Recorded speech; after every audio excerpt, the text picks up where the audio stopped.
So we created our own National Leadership Development Conference, and the mission is to provide tools and resources to help other tribal nations and business partners on their journey of servant leadership.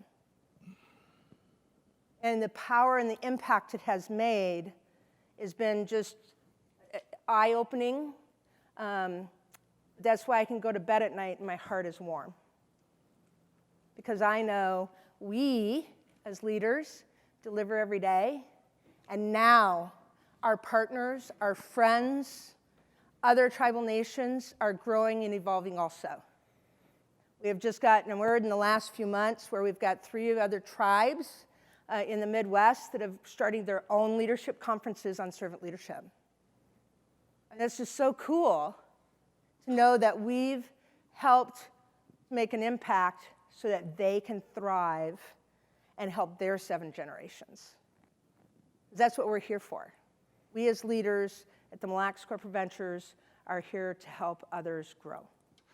All of a sudden, you know, when something goes wrong, when the cheese sauce is not good, it's all of us. It's not just who's on duty. You know, it's all of our responsibility.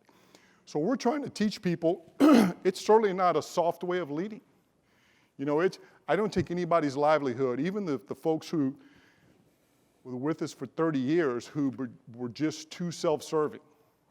You know, I struggled with that, but I knew I work for 2 groups now, our CEO and everybody else. And that everybody else is a big group. So what's best for the team?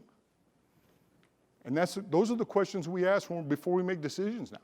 A lot of times with public officials or public employees, we get labeled with bureaucrat, that we're not flexible, we're not warm, we're very cold, we're clock watchers, we're shovel leaners.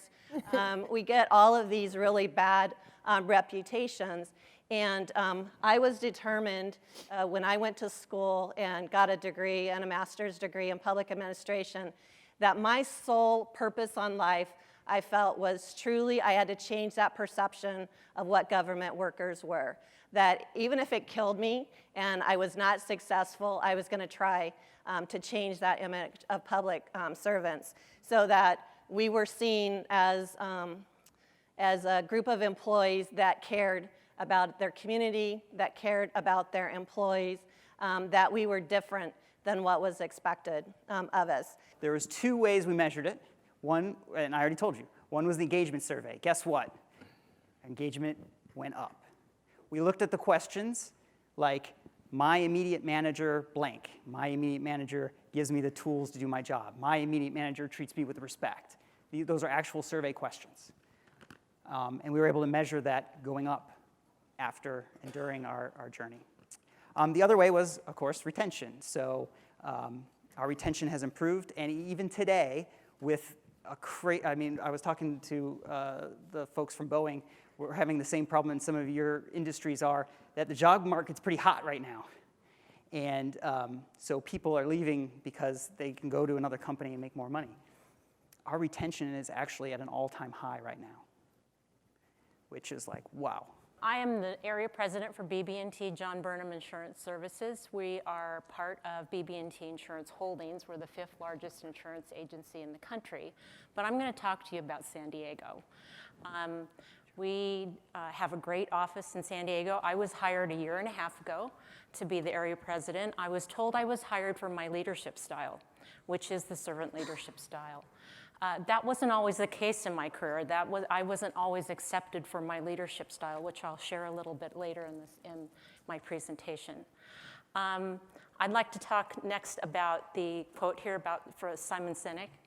I do believe, as servant leaders, that our responsibility is to provide the right environment, the right tools and training and work-life balance to our staff. And if we do that, the natural byproduct of that is to have a happy employee that provides great service, that makes a great product if you're in manufacturing, and that will help your company, in the end, become profitable.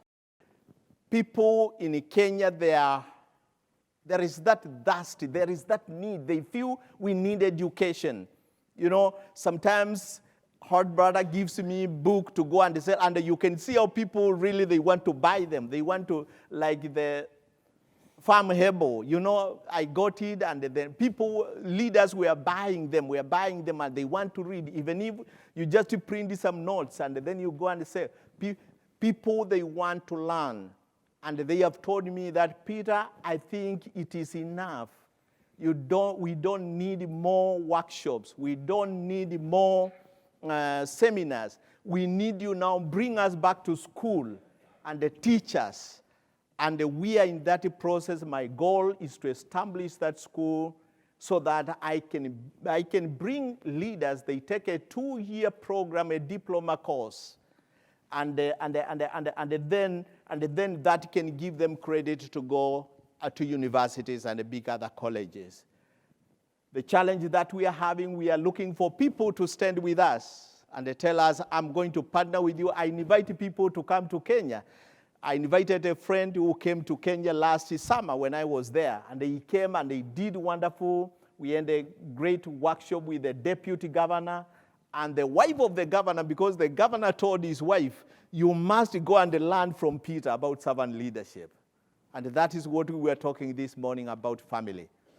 So we are looking for people to come and team with us. We evangelize servant leadership in Kenya, and then we help build this school so that we can bring people in and train them and become servant leaders. Remember, training without accountability is what? Entertainment. Thank you. That is my story.